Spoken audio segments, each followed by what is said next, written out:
11 മണിക്ക് നടക്കേണ്ട പരിപാടിക്ക് 11 മണിക്ക് ഇറങ്ങി തുഴഞ്ഞു പോകുന്ന രംഗമാണ് കേട്ടോ ഈ കാണുന്നത്. ഈ കുന്തം വെച്ച് പോയി കഴിഞ്ഞാൽ അവിടെ ഒന്നും എത്തില്ലെന്ന് മനസ്സിലാക്കി. ചേട്ടായുടെ കൂട്ടുകാരൻ്റെ ഒരു ബൈക്കൊക്കെ എടുത്താണ് ഞങ്ങൾ പോയത്.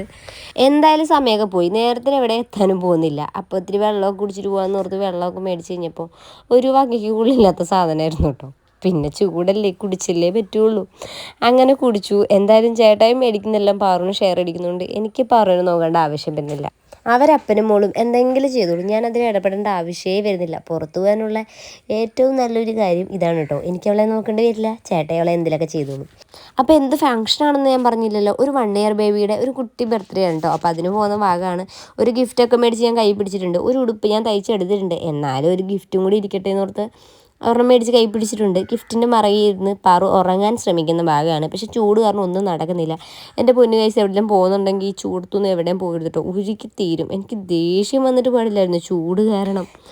മര്യാദയ്ക്ക് വീഡിയോ പോലും എടുക്കാൻ പറ്റുന്ന ഒരു മാനസികാവസ്ഥയല്ലായിരുന്നു ഞാൻ. പിന്നെ ഞങ്ങൾ അവിടെ എത്തിയപ്പോഴത്തേനും വൈകുന്നേരം 3 മണിയായി. 11 മണിക്ക് വീട്ടിൽ നിന്ന് ഇറങ്ങിയിട്ട് വൈകുന്നേരം 3 മണിക്കെങ്കിലും ഞാനിവിടെ എത്തിയെന്നുള്ള ഒരു സമാധാനത്തിലായിരുന്നു. പിന്നെ അവിടുത്തെ പരിപാടികളെല്ലാം കഴിഞ്ഞുകൊണ്ട് ലാസ്റ്റ് ഞങ്ങൾ ഗിഫ്റ്റ് പൊട്ടിക്കാനൊക്കെ ഇരുന്നു. പിന്നെ ഞങ്ങൾ അവിടെ ചെന്ന ഉടനെ ബേബി ഉറങ്ങിയിരുന്നു. അതുകൊണ്ട് ബേബിയുടെ വീഡിയോസൊന്നും എടുക്കാൻ പറ്റിയില്ല.